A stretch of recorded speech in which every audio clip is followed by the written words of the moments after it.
కట్టుకున్న భర్త అదనపు కట్నం కోసం వేధిస్తే భార్య అతని ఇంటి ముందు చేసిన ధర్నాలు చూశాం. ప్రేమించిన వ్యక్తి మోసం చేస్తే ఇంటికెళ్లి అతన్ని నిలదీసిందని విన్నాం. కానీ ఇక్కడ సీన్ రివర్స్ అయింది.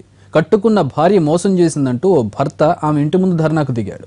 తాను సంపాదించిన ఆస్తులు తన చేతికొచ్చే వరకు ఆందోళన విరమించనన్నాడు. చివరికేమైందో మీరే చూడండి.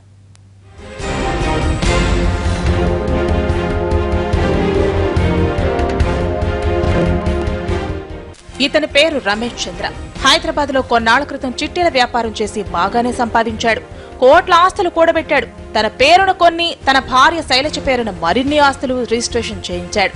ఆ తర్వాత బిజినెస్ లో నష్టం వచ్చింది. ఇది గమనించిన శైలజ రమేష్ తో తెగతింపులు చేసుకుంది.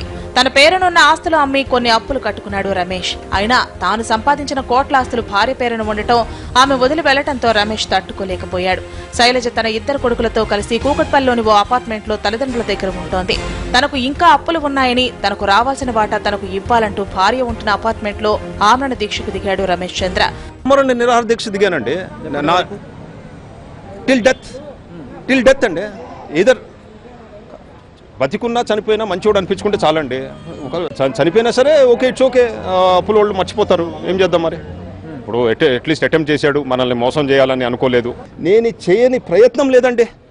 వాళ్ళని పంపించి వీళ్ళని పంపిస్తే అంత అలట్టపళ్ళని పంపిస్తున్నాడు. మరి ఏం చేస్తా?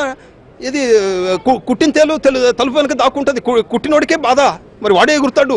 తేలు కుట్టిందని ఏం చేయమంటారు మరి చెప్పండి. తన కొడుకు అమాయకుడని, పూర్వీకుల నుంచి వచ్చిన ఆస్తులు అమ్మి శైలజ పేరును రిజిస్ట్రేషన్ చేశాడని ఇప్పుడు ఆమె మాట మారుస్తోందంటోంది రమేష్ తల్లి.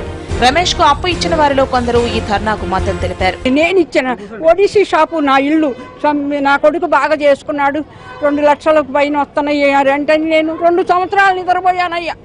ఇప్పుడు 2 సంవత్సరాలు అయింది ఈ ప్రాబ్లం తెలిసి. నేను నిద్రపోలేదు. జాకెట్లన్నీ పోయినాయి, లూజ్ అయిపోయినాయి. నేను ఎలా అయిపోయానో, నా కొడుకు ఇన్ని తెప్పలు వచ్చినాయి అని 100% నేను ఇచ్చిన డబ్బులు వాడి కష్టం ఎట్లా కట్టించాడు. బాగా ఆమెను ఏమైనా వేధించారా? ఎందుకు విడిపోయారు? ఎందుకు విడిపోవడం లేదు. ఆ అమ్మాయికి డబ్బులు చేతిలో వస్తున్నాయి, వీడికేమో అప్పులో వస్తున్నారు. అప్పులు వదిలించుకోవడానికి వచ్చాడు జరిగి. భార్య ఇంటి ముందు భర్త ధర్నాకు దిగడం స్థానికంగా చర్చనీయాంశమైంది. పోలీసులు స్పాట్ కు చేరుకుని అతన్ని పోలీస్ స్టేషన్ కు తీసుకెళ్లేందుకు ప్రయత్నించారు.